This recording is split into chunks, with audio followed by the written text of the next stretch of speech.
Welcome to the next session of the subject Engineering Mathematics, Chapter 1 Linear Algebra. In this session, we discuss a few definitions like cofactor matrix, adjoint invertible matrix, and determinants of various types of matrices.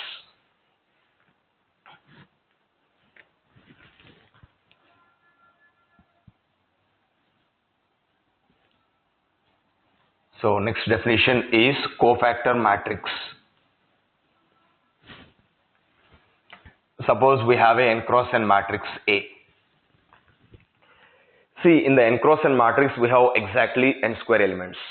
Just try to find cofactors of all n square elements and replace every element of A with its cofactor, and that matrix is called cofactor matrix of original matrix. We have a n cross n matrix. Say for example, I have a 2 by 2 matrix. In a 2 by 2 matrix we have exactly 4 elements. So A11, A12, A21, A22. Just find the cofactors of all these 4 elements and replace every element with the respective cofactor. So therefore that resultant matrix is called cofactor matrix of original matrix, and that is denoted by ACF. So therefore this is nothing but cofactor matrix of this matrix. Its size is n cross n. Write the definition. Let A be any n cross n matrix. Let A be any n cross n matrix. So the matrix obtained from A by replacing every element. The matrix obtained from A by replacing every element with its cofactor. Is called cofactor matrix of capital A. The matrix obtained from A by replacing every element with its cofactor is called cofactor matrix of A. It is denoted by ACF. Now let us discuss one or two examples. As usual, we start with a 2 by 2 matrix. Suppose I have A equal to, for example, 2, 1, 9, minus 8. Now what is cofactor of 2? Here the cofactor of 2 is this element is present in the first row and first column. Eliminate this. The determinant of this matrix is minus 8. Of course this is in 1 1 position. So this is minus 1 whole power 1 plus 1 into determinant of this minus 8. Don't think that this is modulus. This is a determinant. So this is minus 8. So next to cofactor of 1. Now this is in 1 2 position. So you will get minus 1 whole power 1 plus 2 into determinant of, eliminate this row and this column. You will get 9. Determinant of 1 by 1 matrix is itself. So this is minus 9. Next to cofactor of this 9. So it is in 2 1 position. Therefore this is minus 1 whole power 2 plus 1 into determinant of, eliminate this row and this column. You will get of this 1 by 1 submatrix. Therefore this is minus 1. Next to cofactor of last element. This is minus 8. Now this is in 2 2 position. So therefore this is minus 1 whole power 2 plus 2 into determinant of, eliminate this row and this column. You will get of this 1 by 1 submatrix 2. So data of this 1 by 1 submatrix is 2. So anyhow this is 2. So don't think that this is a modulus. Generally modulus of a negative number becomes positive, but this is not modulus. This is a 1 by 1 submatrix. This is the data of this matrix. So when you take a 1 by 1 matrix, the data is itself. Therefore here I calculated cofactors of all the 4 elements. The cofactor of first element is minus 8. Cofactor of second element minus 9. Cofactor of third element minus 1. Cofactor of last element is 2.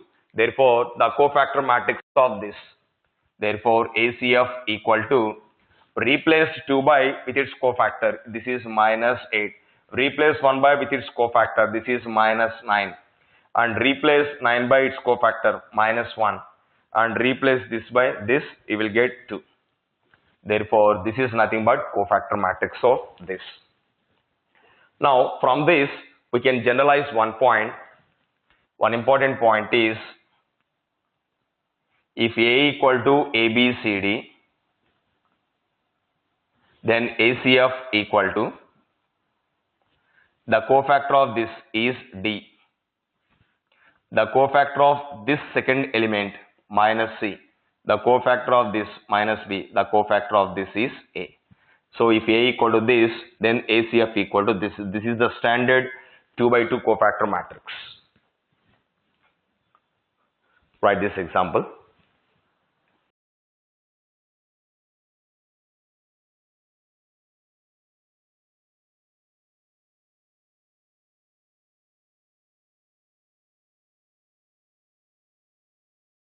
Note,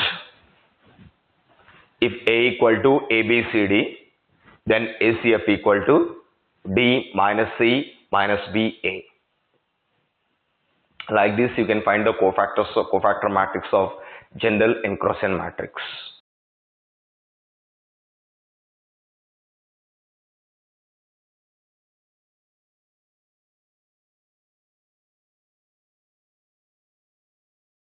Next definition is adjoint.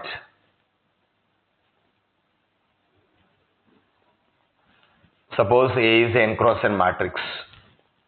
The adjoint of this matrix is denoted by ADJ of A. This is nothing but adjoint of this matrix, and this is given by the expression ACF transpose. Just find the cofactor matrix of original matrix A and apply the transpose of this, and that resultant matrix is called adjoint of original matrix, which is denoted by ADJ of A. Therefore, how to define this adjoint? The transpose of cofactor matrix of a square matrix. The transpose of cofactor matrix of a square matrix A is called its adjoint, and this is denoted by ADJ of A. Now let us see, when you look at this particular example, this generalized example, so in this case ACF equal to this. So therefore, what is adjoint of A? So this is ACF transpose. So the transpose of this matrix is D minus B minus CA. So write the definition. The transpose of cofactor matrix of a square matrix A. The transpose of cofactor matrix of a square matrix A is called its adjoint. It is denoted by ADJ of A. Therefore, ADJ of A equal to ACF transpose. ADJ of A equal to ACF transpose. Note, if A equal to ABCD implies ADJ of A equal to D minus B minus CA.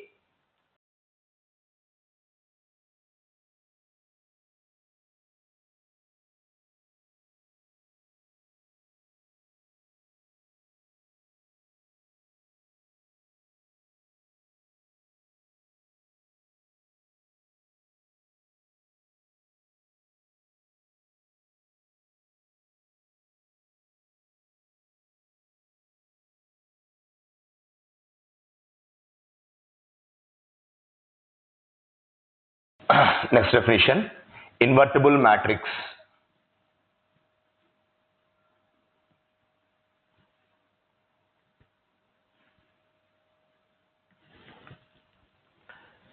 Suppose we have an N-cross-N matrix A.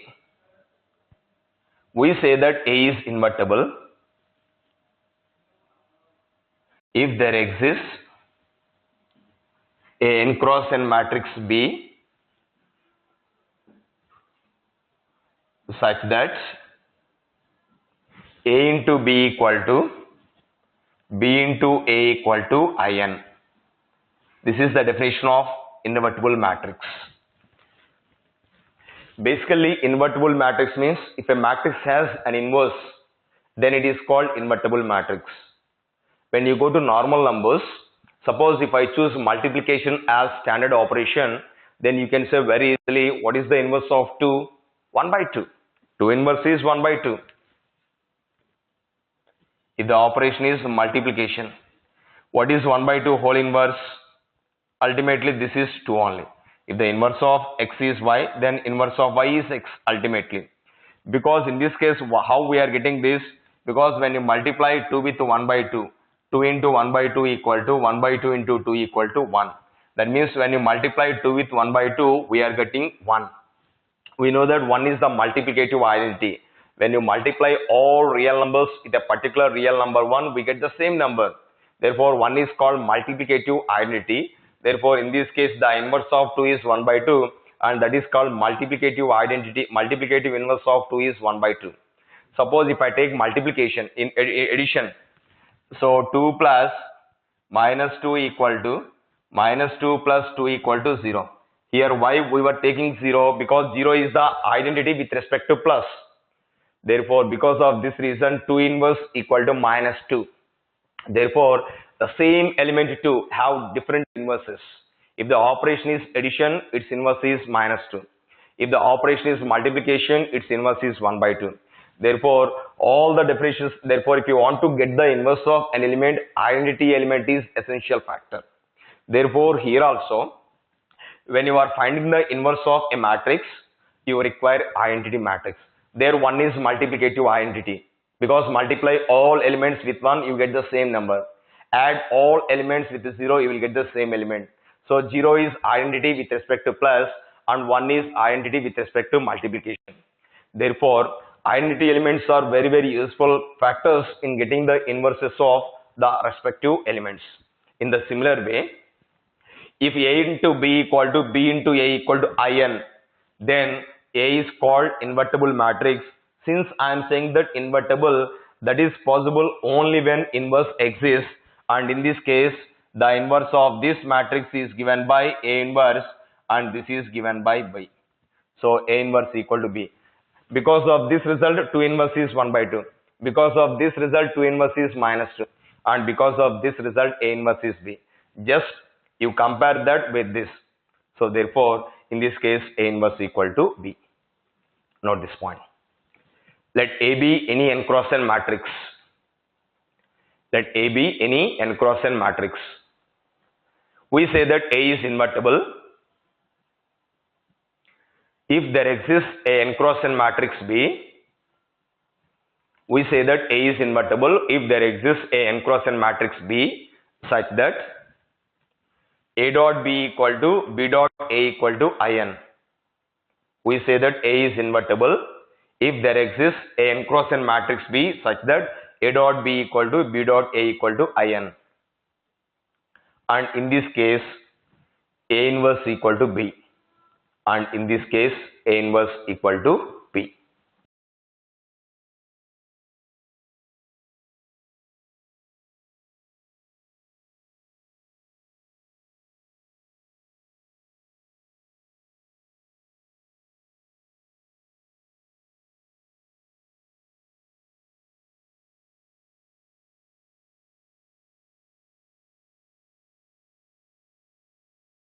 Now we discuss two more definitions. Definition: singular matrix.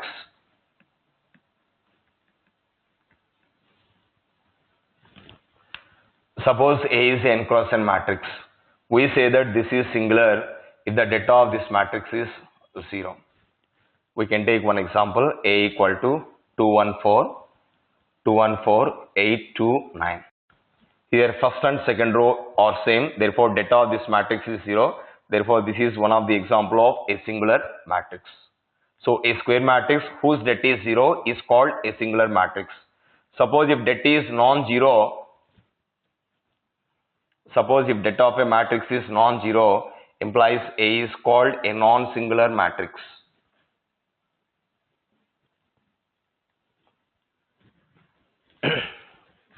Write the definition. A square matrix whose data is 0 is called a singular matrix.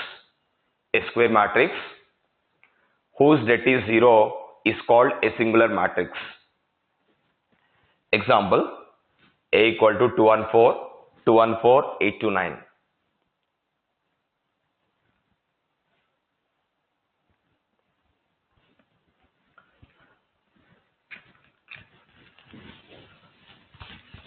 Now we discuss one important formula which connects inverse of a matrix in terms of det as well as adjoint of a matrix.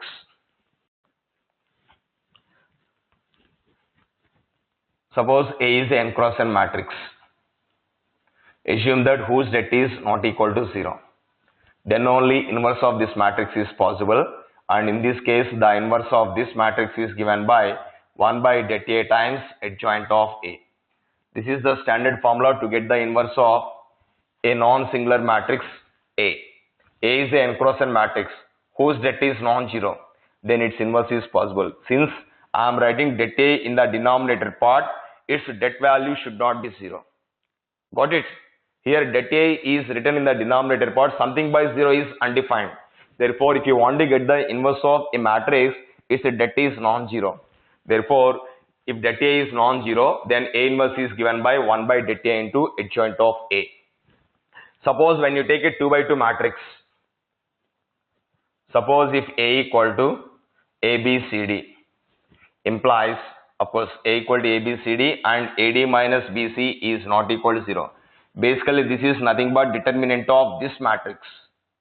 So therefore, since its det is non-zero, according to this formula, the inverse is given by A inverse equal to 1 by AD minus BC into adjoint is D minus B minus CA. This is very useful result. Note, if det A not equal to 0, then A inverse equal to 1 by det A into adjoint of A. If det A not equal to 0, then A inverse equal to 1 by det A times adjoint A. Another note, if A equal to ABCD and AD minus BC not equal to 0, then A inverse equal to 1 by AD minus BC into D minus B minus CA.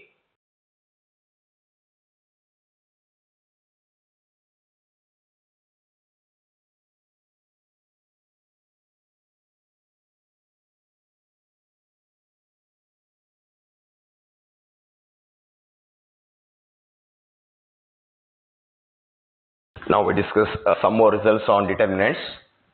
Suppose A comma B are two n cross n matrices. Since both are square matrices of same size, I can multiply A with B. Its size is again n by n. Now since it is a square matrix, I can discuss its det value. So det of AB equal to det A times det B. This is one useful result. Det of product of matrices equal to product of determinants of individual matrices. Suppose you can apply the same result for three matrices. Assume that A, B, C are three matrices with size n cross n. Then I can multiply these three. I will get another n cross n matrix. In that case, det of ABC equal to det A times det B times det C. Like this, you can go for a finite number of matrices. Note this point. Det of AB equal to det A times det B. Right. Now let us consider this point. Suppose if A is a non-singular matrix, B is non-singular, that means this is a non-zero number and this is non-zero number. What I mean to say is, suppose if det A is non-zero and this det B is non-zero, when you multiply two non-zero numbers, the result is again a non-zero number. Therefore, if A is non-singular and B is non-singular, then det of AB is non-zero. What does it mean? Then AB is also non-singular. Since here I am saying that det A is non-zero, A inverse is possible. Since det B is non-zero, B inverse is possible. Since det A non-zero, det B non-zero, det of AB non-zero, in that case AB whole inverse is also possible.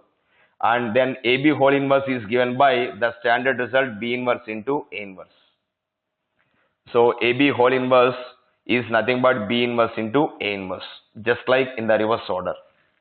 Like this, you can go for three matrices also. A, B, C whole inverse is also given by C inverse into B inverse into A inverse. Just like functions in plus 2 level. See, recall functions.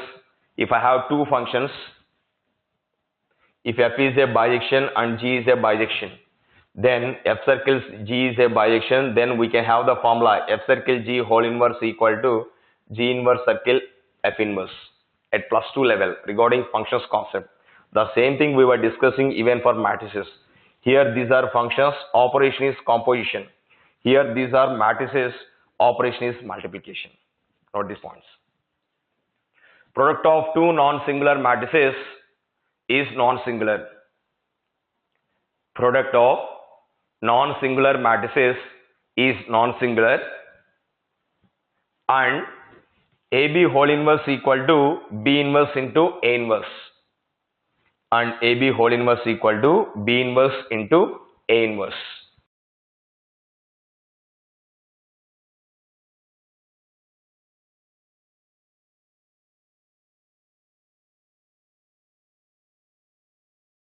Now let us try to find the relation between det of A and det of A inverse. Suppose A is an n cross n matrix whose det is K. Then what is the determinant of A inverse? If A is a matrix whose det is K, then what is determinant of A inverse? Let us see. Here we have a result A into A inverse equal to I. When you multiply matrix with its inverse, you will get identity matrix. Now apply determinant on both sides. Det of A into A inverse equal to det I. Now this implies this is in the form det of AB. So this is det A times det of A inverse. Now det of I is 1. It is an upper triangular matrix. Of course, lower triangular also. So that is the product of diagonal elements. All diagonal elements of I are 1 only. So det of I is 1. Therefore, from this, det of A inverse equal to 1 by det A. Therefore, determinant of A inverse equal to reciprocal of det A. Note these points.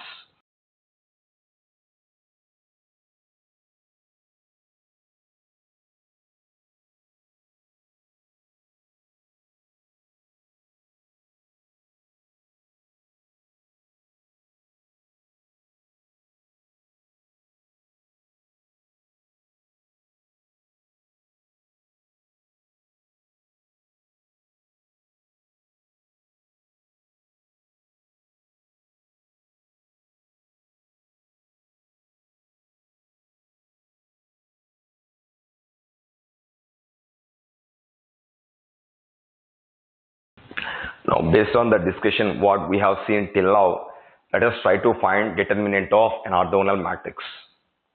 What is orthogonal matrix? If a square matrix is multiplied with its transpose, the result is identity matrix.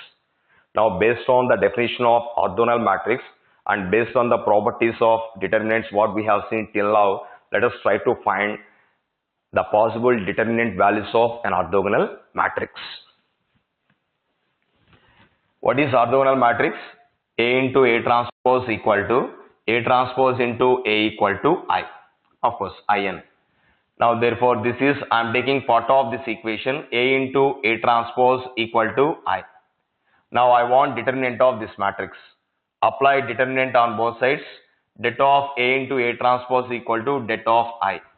This implies this is in the form of det of AB.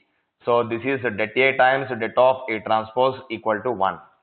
We know that det of A is same as det of A transpose. Therefore, this det of A transpose is replaced by det A. So, det A into det A is 1.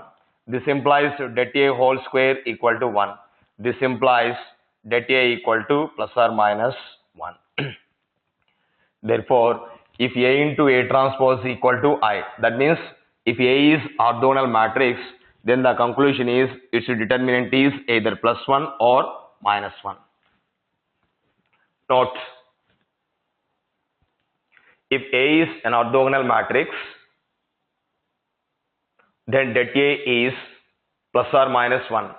If A is an orthogonal matrix, then det A is plus or minus 1. Note these points.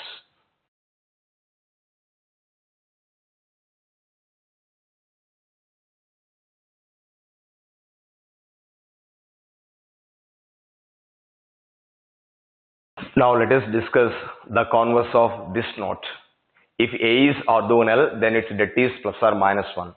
What is the converse? If A is a square matrix whose det is either plus 1 or minus 1, will it be orthogonal? Always. Is the point clear? Earlier statement is if A is orthogonal, then its det is plus or minus 1, either plus 1 or minus 1. Only two chances, two possible values. Now converse is if A is a square matrix whose det is either plus 1 or minus 1, then will it be orthogonal? The answer is may or may not be. So the converse of this statement may or may not be true. Let me give clarification by giving an example. Suppose the matrix is this: A equal to 2, 1, 4. For example, this is I can take for example this as 7 and this is 4. Therefore, here det of this matrix is 2 into 4 minus 1 into 7, this is 1. But when you calculate A into A transpose, you never get I. You can verify easily. Here A into A transpose is not equal to I, because in the identity matrix, zeros will be there. Here A is a matrix with all positive entries. 2 is a positive number, 1 is positive, 7 is positive, 4 is positive. When you multiply A with its transpose, again transpose contains same elements, but positions will be interchanged somehow. So when you multiply all positive entries with plus in between them, you won't get 0. Therefore, here det A is plus 1, but A into A transpose is not equal to I. Therefore, det A is plus 1, but A is not orthogonal. So this is one point. And another point is, if A is a square matrix whose det is neither plus 1 nor minus 1, then A is certainly not orthogonal. Three statements. The first statement is if A is orthogonal, then its det is either plus 1 or minus 1. Earlier we proved it. Second point is converse of that. If det A is either plus 1 or minus 1, then A is not orthogonal. This is one of the best counterexample. And third statement is if there is a square matrix whose det is neither plus 1 nor minus 1, then definitely the matrix is not orthogonal. So in the future, when you want to analyze whether some matrices are orthogonal or not, just make sure that the det is not equal to 1 or minus 1. If det is neither plus 1 nor minus 1, then you can confirm that it is not orthogonal irrespective of size. Write these points. Note, the converse of previous may or may not be true. The converse of previous may or may not be true. That is, if det A equal to plus or minus 1, then A need not be orthogonal. If det A equal to plus or minus 1, then A need not be orthogonal. Counter example. A equal to 2174,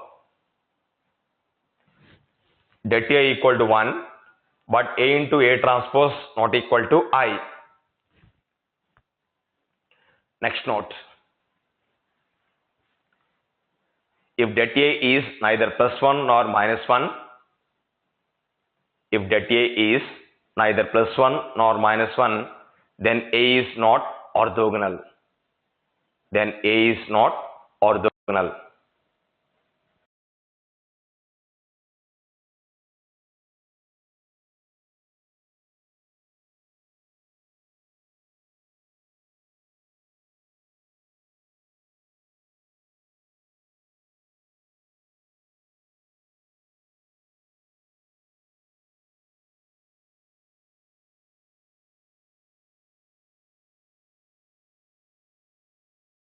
Now in the last session, we have discussed the three elementary row operations. Just let me recall the last row operation. What it is? Ri implies Ri plus Krj, where I not equal to j and k is any constant. And k is any constant. So what is the result of this operation? No change in the det value. But what is the advantage? Generally, we think that when you apply this operation, unnecessarily we are making elements as complicated. That's true if elements of particular row are positive elements and if k is positive value. Suppose if I take this, suppose I am taking a equal to 2, 1, 9, 8, 7, 11, for example 21, 17, for example 18. Suppose if I apply this operation, R3 implies R3 plus 21 into R2. Now you can see in this case, all the elements of this matrix are positive elements. Not even single negative number is there.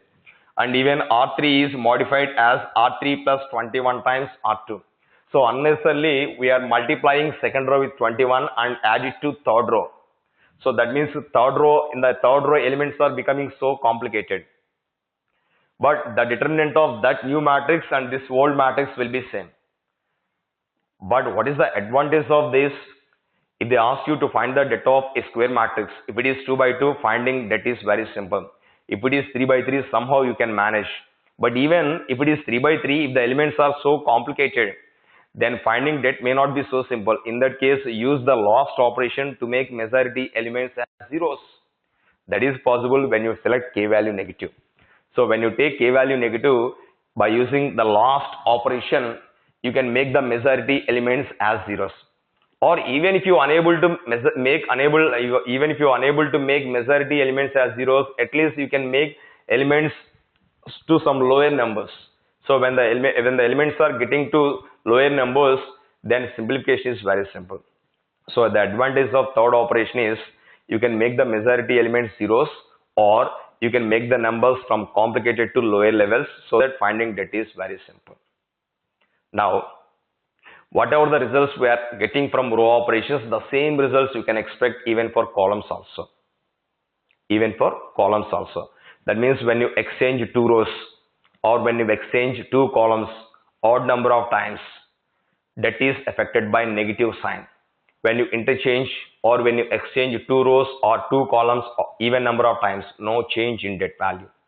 When a row is multiplied with some constant, or when a column is multiplied with some constant, that is affected by k times. Similar to that, if this operation is applied to the columns, that is Ci implies Ci plus k into Cj, then the debt does not affect. So therefore, always try to follow this third operation to make the majority elements zeros or converting complicated numbers into small numbers.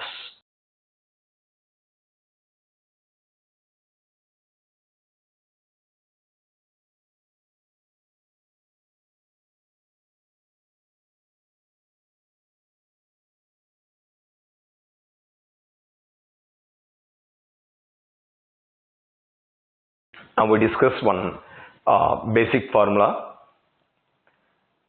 which measures the number of scalar multiplications required in the multiplication of two matrices. So here the concept is like this.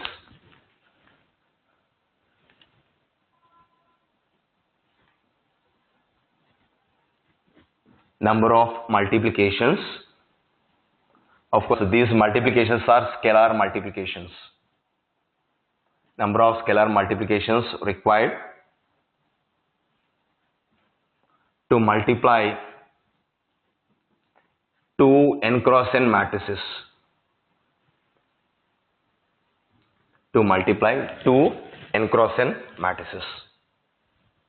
Number of scalar multiplications required to multiply two n cross n matrices.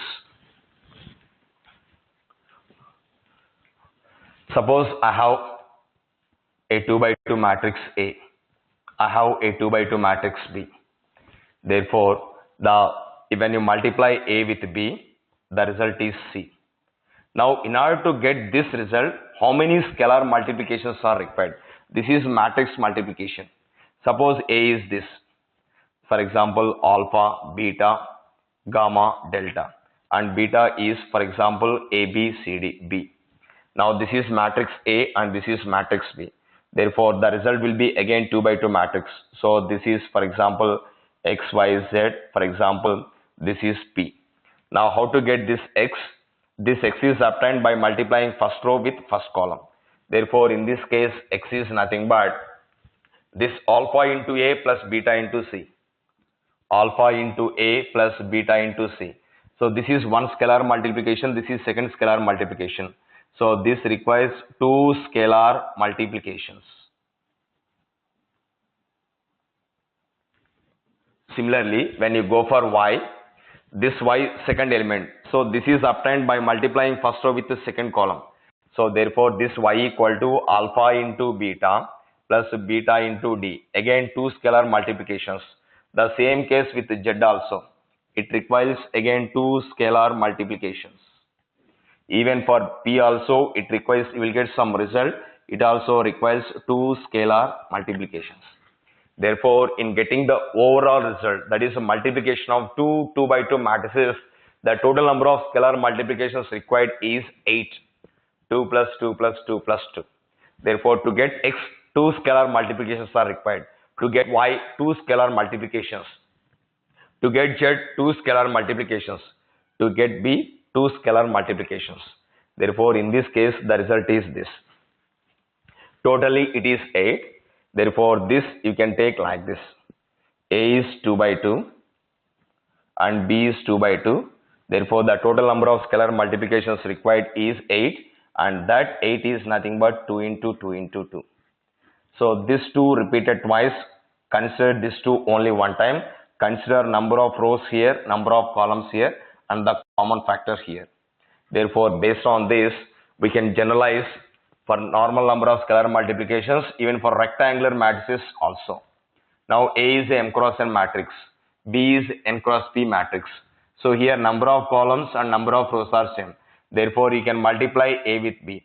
And to get this, the total number of scalar multiplications required is exactly M and P. Note all these points.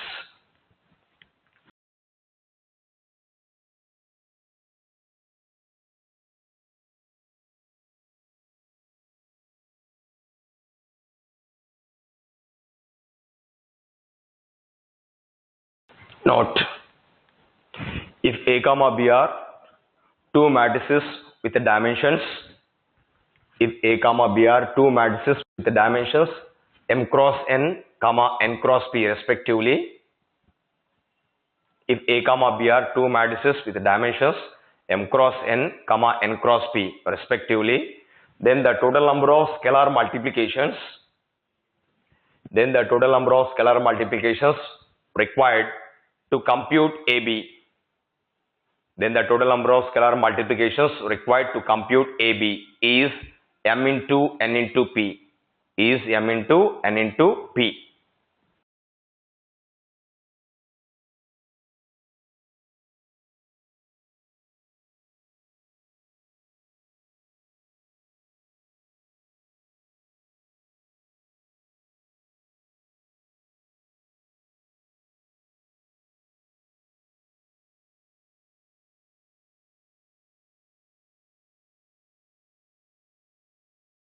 Now, let us see what is the advantage of discussion of this number of scalar multiplications required. Suppose I have two matrices with different dimensions. So, for example, the size of A is 2 by 4. The size of B is 4 by 7. Assume that there is another matrix C. Let me list out the two different matrices. A size is 2 by 4. The size of B is 4 by 7. The size of C is 7 by 1. Now, with these different dimensions, I can evaluate ABC. This is possible. So, A 2 by 4, B 4 by 7, C 7 by 1. So, based on with these different dimensions, I can find ABC in this sequence. Multiplication of these three matrices in this sequence. Because here the number of columns is 4. Number of rows 4. So, I can multiply AB. The dimension becomes 2 by 7.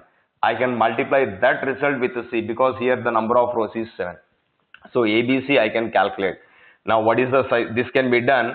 Now my question is, can you get this ABC with least number of scalar multiplications? Can you multiply this ABC? Is it possible to get the result ABC? Because when you multiply three matrices ABC with these dimensions, you will get some matrix. Forget about whether it is square or rectangular, you will get some matrix. So to get that matrix, is it possible with least number of scalar multiplications? Certainly yes. Now, first of all, let us see how many ways are there to multiply these two matrices. There are two different ways to multiply these two matrices. Let us see what are those ways. You can multiply this ABC in two different ways. One is this A in written parenthesis BC, or second one is AB with C. Because if you multiply ABC in this sequence or in this sequence, the result will be same. Because matrix multiplication is associative. We can do like this. AB into C equal to A into BC. This is nothing but associative law. Even we can discuss briefly laws of matrix algebra. So therefore, either in this way or in this way, the result will be same. But the number of scalar multiplications by this way or the number of scalar multiplications by this way can be different. Let us see. Now in this case, if I follow this particular way, so this is A with BC. So first of all, let me calculate BC. So B dimension is 4 by 7. C dimension is 7 by 1. So you multiply BC, you will get BC. But how many multiplications are required? M cross N, N cross P. So the total number of multiplications required for this BC is 4 into 7 into 1. So this is 28 multiplications. So to get this BC, the total number of scalar multiplications required is 28. But what is the size of BC? It is 4 by 1. Now let us multiply BC with A, pre-multiplication, because order is important. Now A into BC. What is size of A? Size of A is 2 by 4. What is size of BC? 4 by 1. Now get this in 2 into 4 into 1. So in this case, the number of multiplications is 8. So therefore, the total number of scalar multiplications required is 28 plus 8. This is 36. Therefore, in this way, the total number of scalar multiplications required is exactly 36. Now let us calculate the total number of scalar multiplications required in this case. Now when you follow this particular sequence, so here let us calculate AB at first. What is the size of A? It is 2 by 4. The size of B is 4 by 7. Now multiply these two, you will get 2 into 4 into 7. So 2 into 4 is 8, 8 into 7. So this is 2 into 4 into 7. So with this it requires 56 multiplications. Even to get AB we require 56 multiplications. Even by the first way it takes only 36. Now in this case multiply this AB with C. Since AB is evaluated, the size of AB is 2 by 7. The size of C is 7 by 1. Now it requires 2 into 7 into 1, so it is 14. Therefore, the total in this case is 56 plus 14, this is 70. Therefore, by the second way, the total number of scalar multiplications required is 70. You can see this is almost double to this. But don't think that this is always best method. Sometimes this may be best. So this may be best or this may be best. That depends on dimensions of these three matrices. Right? So please note down these points.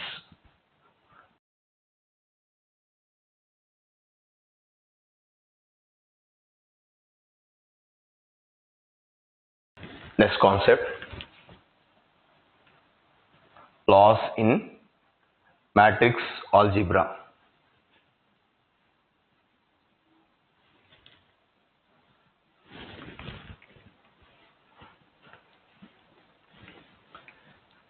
So here we have two different operations.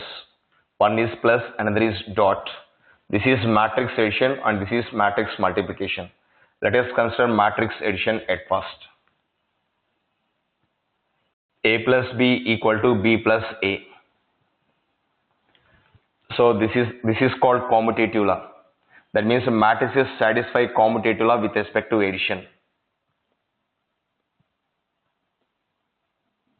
This is commutative law. Second one is A plus B plus C. First add A with B and then add resultant with C. This will be same as A plus B plus C. This is called associative law.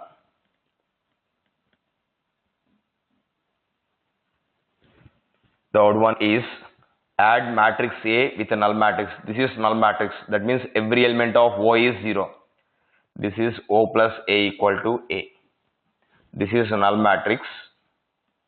That means every element inside this matrix is 0, and this law is called identity law. Therefore, these three are basic important properties, laws in matrix algebra with respect to addition. That means matrices satisfy commutative law with respect to plus and associative law with respect to addition. And null matrix is the identity matrix. When you look at multiplication, slightly results will be different. So in that case, the formulas will be like this. In general, A into B is not equal to BA. That means matrix multiplication is not commutative. So if you want to say the result is false, one example is required. Suppose if you consider A equal to 1, 2, 3, 4, B equal to 5, 6, 7, 8. Now multiply AB and multiply B with A in this direction, definitely will get different quantities.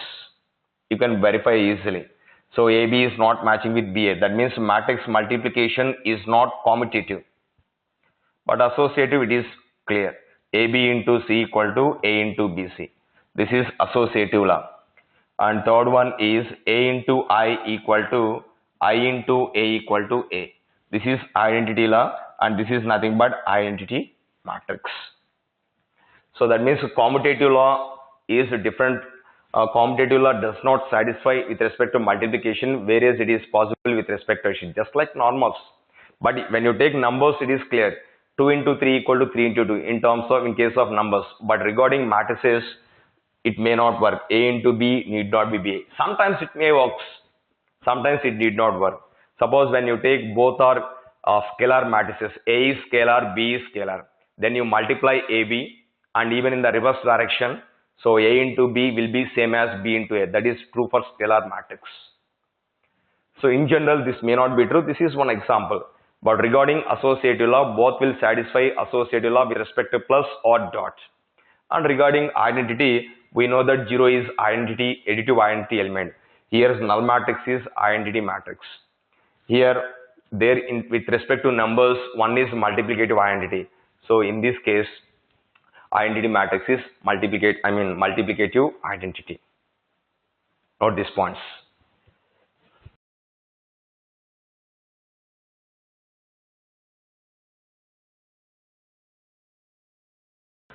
Right, this is the end of this session. Thank you so much. We continue in the next section.